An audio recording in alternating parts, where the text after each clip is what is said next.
Hello guys and welcome back. What better way to close out 2017 than to compile a list of all the biggest news and headlines about Borderlands 3.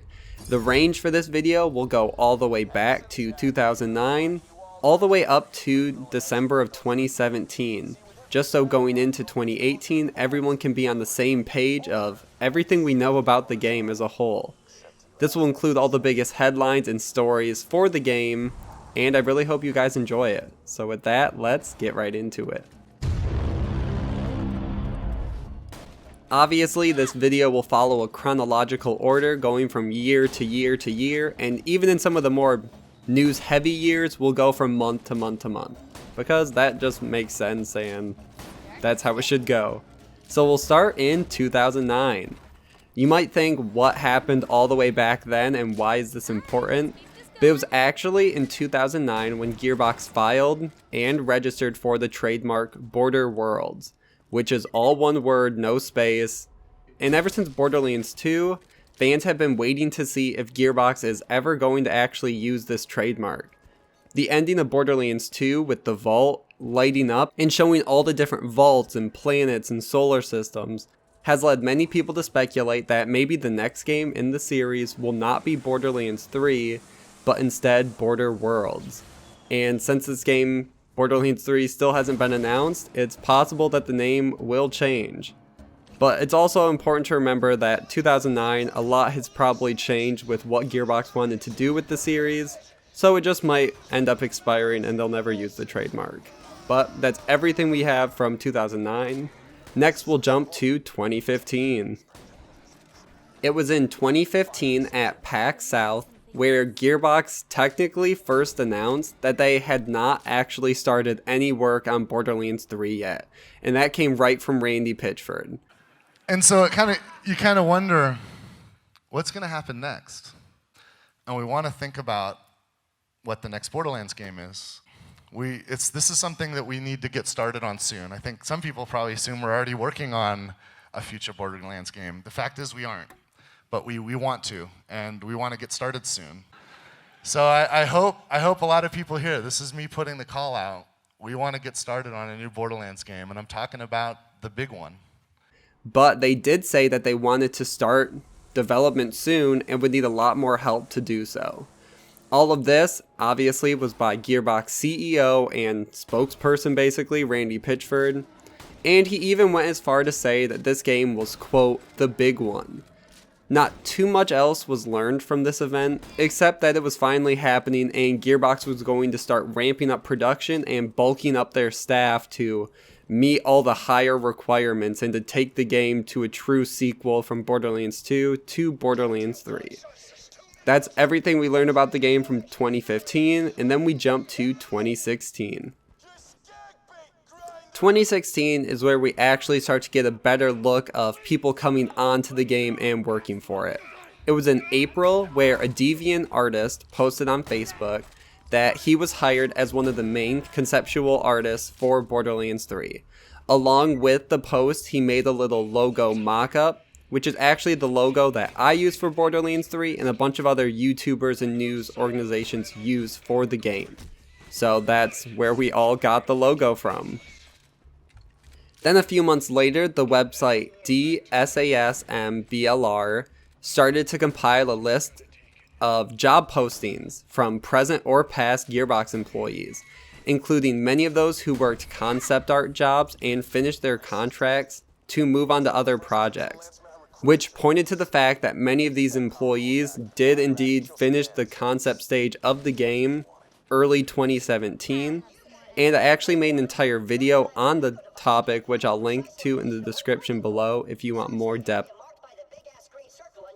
where the website compiled 4 concept artists who worked on the game. The first being Richie Mason, who stated that he worked from Gearbox from July of 2016 to February of 2017, where he worked on the firearms and environment art for the game. There was also Ben Gettleman, who has been working for Gearbox since June 2009, and stated he's just currently working on the Borderlands 3 playable characters. And he also, though, worked on Battleborn, where he worked on the characters Kelvin, Caldarius, Orendi, Ambra, Pendles, Shane, and Galilea. Next is Jason Kang, where not a lot of information is known other than he worked for Gearbox Software from April 2015 to October 2016. And during that time, he worked on the franchises Battleborn and Borderlands 3. Then finally is the senior concept artist Lauren Wood, who has worked for Gearbox since 2007 and has actually worked on all the Borderlands titles. But not only that, just all Gearbox titles, including Battleborn, Aliens Colonial Marines. But there is more to his story that we will actually get to later when we get up to end of 2017. But that's everything that we learn about in 2016 regarding Borderlands 3. Now we finally get to 2017, where the remainder of these stories are from, and this is when they start to ramp up and we started to put a lot of pieces together regarding the game. So the first news we got about the game was at GDC 2017 in March, where Borderlands 3 was shown. Shown is being used very cautiously in this sense. It was just on a new game engine, which is the Unreal Engine 4. Not too much was shown other than that. We saw a Pandora-like landscape, along with a few Borderlands art style objects, a masked character, which has actually led to a lot of speculation about who is this character, is this grown-up Tiny Tina? When in reality the character is probably just a placeholder to show off the potential for characters. And then there's a garage and a few other areas were shown, and the community really loved it. And then it was also in March where the Borderlands community found and deciphered the Borderlands 3 Easter egg in Battleborn. Battleborn, when the game was released, early on one of the players found the Promethea word written on the wall in the game, which you might not think is related to Borderlands 3, but the A in Promethea was replaced with a vault symbol A. And a lot of players then thought that Promethea is where we're going in Borderlands 3, which makes sense. Battleborn's the newest game from Gearbox, and they love their Easter eggs. So Promethea, if we don't go there, it will at least play a part in the future of the series. Next is the big Easter egg, which actually required deciphering, which revolved around a few certain hidden objectives in the game, where players had to isolate a sound from these crystals and then had to work on deciphering the code from the crystals. YouTuber Mental Mars has a full video breakdown on his channel, which I will link below, on how they had to reach out to the forums for extra help on the code, and eventually the developers themselves of Battleborn decided to drop hints until someone was finally able to crack it. Then, from the crystals, the first saying, "Visit Promethea," which once again, Promethea is mentioned and highlighted. Second says, "Children of the Vault." The third message is, "We are not on Pandora anymore," which makes sense that we'd be traveling to other planets, other vaults, or even Promethea. The fourth message says, "Tannis is not what she seems." And the fifth message says, "Do not open the vaults," which has led to some crazy speculation. We already basically knew we'd be traveling to other worlds, but now it is confirmed that at least one planet will be Promethea, which in the Borderlands universe is the planet where Atlas first found the alien or Iridian technology, which led them to wanting to find more vaults on Pandora. It's also mentioned to be a worse planet than Pandora, like be lucky you're on Pandora and not on Promethea, which we can actually hear from at T-Bone Junction in Borderlands 1. And also the community has really attached to the idea of Tannis being a villain in Borderlands 3, or at least a large part of the story, which is why people say maybe she's a siren, maybe she's this, maybe she's that, but we really don't know, and we don't know what Gearbox's intentions were with this secret hidden code. Then in April, CEO of Gearbox Software, Randy Pitchford, posted a picture on Twitter with him in a mocap suit, or a motion capture suit, with the caption, quote, "Doing a shoot. I may or may not be a psycho bandit in a video game we may or may not be working on," end quote, which is obviously a reference to Borderlands 3, and that they are still just chugging along in the development cycle of the game. Then in June of 2017, we got the sad news that Mikey Newman was leaving Gearbox Software. He was a writer for the series and was probably more known by the community for his role as Scooter in the games. At the time of leaving, he was titled Chief Creative Champion, but has also been creative director, writer, cinematic director, and so much more. He worked at the company for over a decade, but said that he is still in goodwill with Gearbox Software over a series of tweets. And ever since he suffered a stroke back in 2011, he was able to return back to Gearbox, but after a few more years, he decided that he needed to take a different path to really get his healing and health up, which is why Gearbox has made certain moves for the character Scooter in Tales from the Borderlands, which is the series of games by Telltale. Then just a few weeks later, David Eddings also decided to leave Gearbox Software. At first, people just thought it was similar to Mikey, who just decided that he's worked there long enough, he had to do something else or wanted to do something else, and that both parties would still be on good terms. But then, once again, friend of the channel, Mental Mars, went further into the issue on his website and actually found a tweet of Randy Pitchford answering a fan when asked about employees quitting regarding the voice of Claptrap and TK Baha, who is David Eddings. Then Pitchford responded saying that, quote, "No, I had to fire him," in regards to David Eddings, from his desk job at Gearbox, which doesn't seem like they are on the best terms. But then he continues on the tweet saying that, quote, "Meanwhile, Claptrap has a voice," which means that Gearbox is not scared to replace them. After this, David Eddings actually changed his bio on Twitter from the voice of Claptrap to the, quote, "original voice of Claptrap," which most likely means that he will not be hired back by Gearbox even as a freelance voice actor for Claptrap, and instead the company has found a replacement, and there's some sort of disconnect there between the two parties. Then, just a few days later in June, a fan once again through Twitter went straight to the source of Randy Pitchford to ask a few questions regarding Borderlands 3. The fan then said, quote, "The direction Borderlands 2 took, I prefer the way weapons worked and the drier humor of Borderlands 1. Just kind of throwing it out there what he liked about the series." Randy responded and said, quote, "That said, I love Borderlands 2, but I share your opinion about Borderlands 1. I think the tone in the next game is closer to 1 than 2. End quote, which has led many of the older fans of the series to rejoice over the fact that Borderlands 1 kind of is like in that nostalgia point now. It's not the new game it was when it came out. While many of the newer fans actually prefer the new style, humor, and all that. So it's kind of a disconnect, but I think Gearbox knows what they're doing. And we haven't seen anything about the game yet, so we don't know what it really means when the tone will be closer, or what that even means, but some videos have blown up about that. And that's where the original story comes from, just those few words from Randy Pitchford. Then in July, we learned about a Take-Two earnings report, which, if you don't know, is the parent company to Gearbox Software, and the ones who have to report out to investors and keep them investing their money into the company.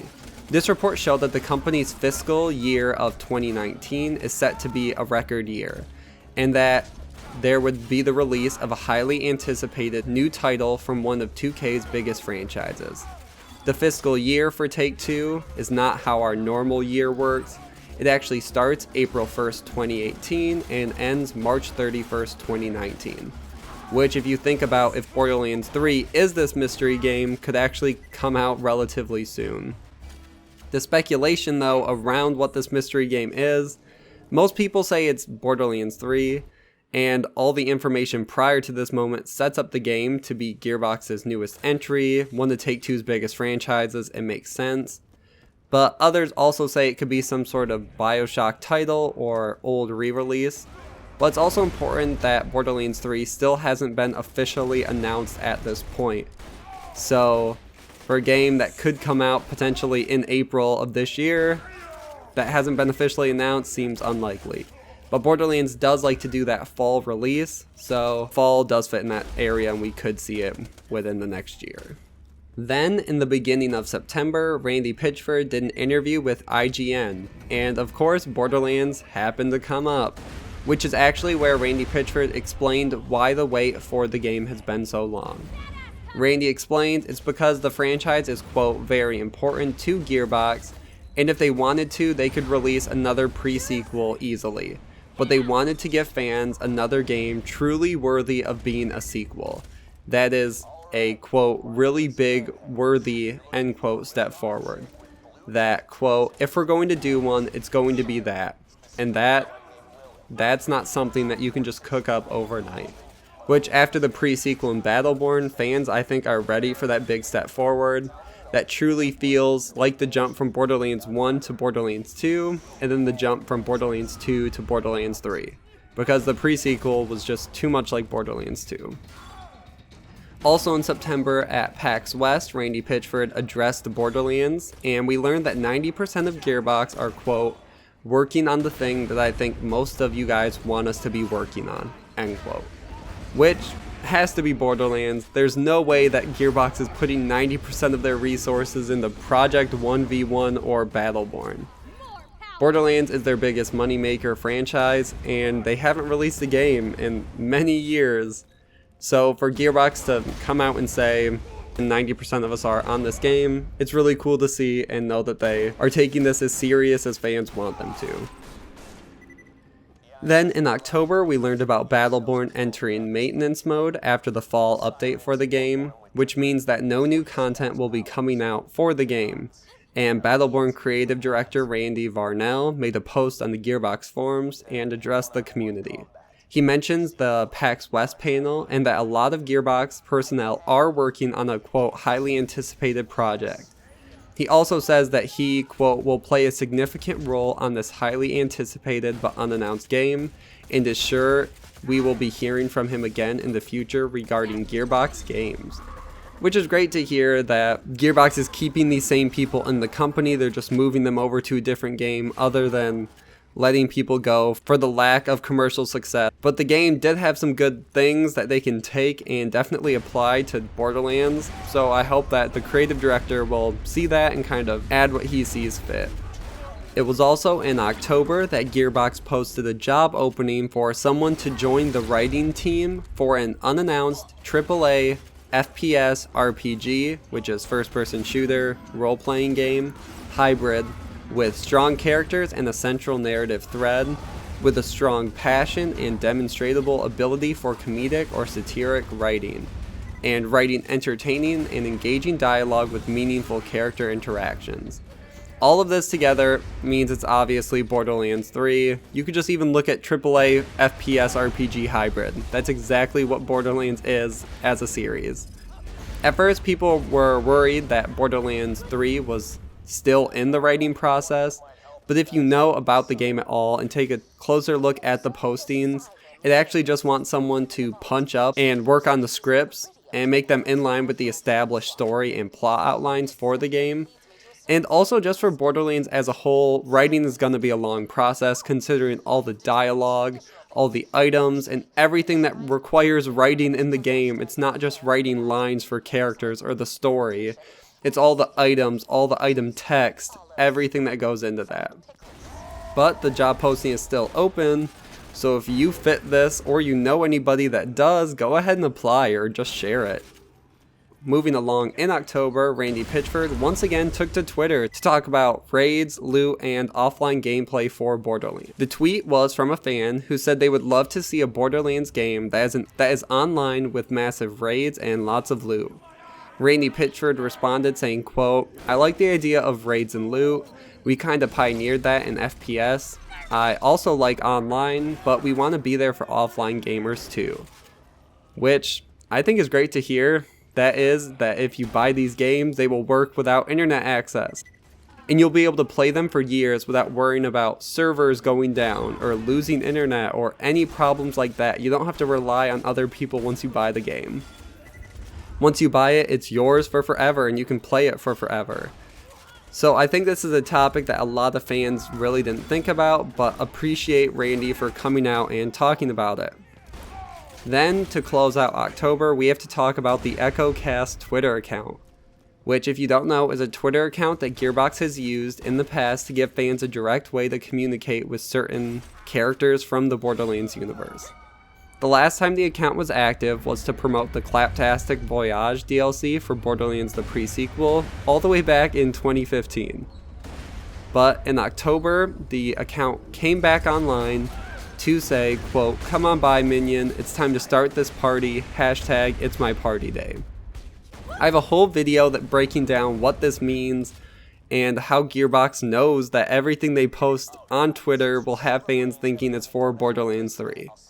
It's also worth noting that just in general, they've been more active on social media in general. They did a Dr. Zed character Q&A on their Facebook page, and a few other really cool events, asking people on Twitter for their feedback on favorite guns, characters, lore, everything like that. So keep your eye out on the Borderlands social media. Then again, in early November, Randy Pitchford took to Twitter to address the recent outrage over microtransactions, loot boxes, and pay-to-win mechanics in games, especially after Take-Two announced that future games will have an emphasis on, quote, recurrent consumer spending, which is just a fancy way to say microtransactions. And it would make sense that it would affect Borderlands and all other games that Take-Two owns, especially because they're the parent company and they can just tell Gearbox or Rockstar or whoever basically what to do. Luckily, Randy Pitchford said that he sided with the consumers on this one, saying that he is, quote, against predatory monetization schemes in free-to-play games for consumable goods, and even more so against them in premium games. He says, "I tend to oppose such techniques both as an artist and creator and also as a customer and gamer." He then backs up that Borderlands has always had post-launch monetization with the DLC, the Headhunter packs, and even they've had paying for cosmetic skins and heads. So it's not like it'd be anything new for them to just maybe have more skins or have more heads that could be bought. And this was all in a Twitter thread, so I'll link that down below if you guys want to see that. He also goes on to say that Gearbox could have sold golden keys in Borderlands 2, but instead used that system as a way to bolster their social media presence and keep the Borderlands loot out of microtransactions in general, which is great to hear. A lot of people still don't believe him and say that Take-Two will have the final say, but I bet Gearbox has been in talks with Take-Two for a long time trying to figure out exactly compromise where they might not both be happy, but leaves a good middle ground for the consumer.